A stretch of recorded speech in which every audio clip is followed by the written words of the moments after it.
আজকে প্রথমে আমি সবাইকে বাংলা নববর্ষের শুভেচ্ছা জানাই। আজকে এমন একটা দিন, আমাদের উৎসবের দিন, আমাদের আনন্দের দিন। আজ আমাদের প্রত্যেকটা ধর্ম বর্ণ নির্বিশেষে প্রত্যেকটা মানুষের আনন্দের দিন। কিন্তু আজকে আমরা মুসলমানরা আজকে খুবই মর্মাহত। আমরা আমাদের ফিলিস্তিনে আমাদের ভাইয়েরা নির্যাতিত, তাদের উপরে গণহত্যা হচ্ছে, তাদেরকে তাদের ওইখান থেকে বিতাড়িত করা হচ্ছে।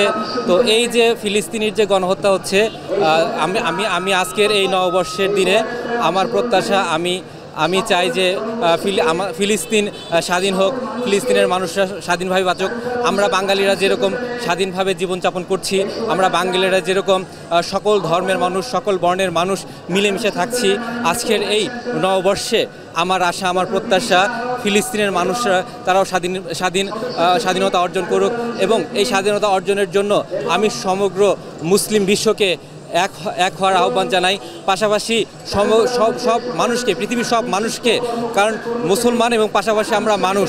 তো আমি চাই মানুষ হত্যা, এই যে আমাদের ফিলিস্তিনের ভাইদের হত্যা হচ্ছে, গণহত্যা হচ্ছে, এই জন্য বিশ্বের সকল মানুষকে আমি আহ্বান করব এই ফিলিস্তিনের পাশে দাঁড়ানো এবং এই ফিলিস্তিনের মানুষের মুক্তির জন্য।